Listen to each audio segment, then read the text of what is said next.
ব্যারেলগুলো কেটে এই যে গাছগুলো লাগিয়েছি, এগুলো সব এই যে লঙ্কাগুলো হয়েছে, এই যে লঙ্কাগুলো এই ব্যারেলটা কেটে আমাদা লাগালাম, আর এই ব্যারেলটা কেটে গোলাপ গাছ লাগাবো। দেখতে থাকুন। এই যে গোলাপ গাছ ফিটিং হবে, নালে বড় টবে না লাগালে হবে না। ব্যারেলগুলো ফেলে দেবো কেন, এতেই লাগালে দেখবেন গোলাপ গাছগুলো খুব সুন্দর হবে। তারা কেমন করে করেন বলবেন। একটু মাঝখানে সার দিয়ে দিতে হবে, দিয়ে এবার গাছটাকে বসাবো। গাছটা মরে যাচ্ছিল, এই যে বসিয়ে দিব, এবার গাছটা হবে না। এটার ব্যারেলগুলো ফেলে লাগানো, দেখেছেন তো?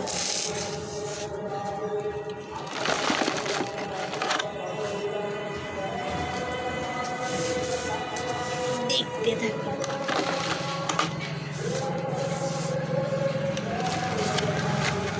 হয়ে গেছে, এবার জল দিয়ে দিব।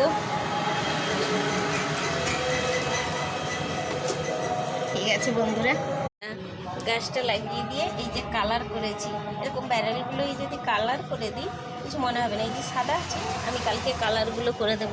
আর এই যে দেখুন ট্রিটমেন্ট করেছিলাম বলে দেখেছেন, লঙ্কাগুলো হয়েছে দেখুন, এই এত বড় বড় লঙ্কাগুলো হয়েছে। এই যে বালতি ভাঙা, এগুলো ফেলে দিলেই নষ্ট হয়ে যাবে। তাই টব না এনে এইগুলো করে যদি একটু কালারিং করে দেওয়া হয়, মানে কেমন লাগে আপনারা কমেন্ট করে জানাবেন। আমি তো এইটা করেছি আজকে একটুখানি, এটা পুরোটা করলে খুব সুন্দর লাগবে।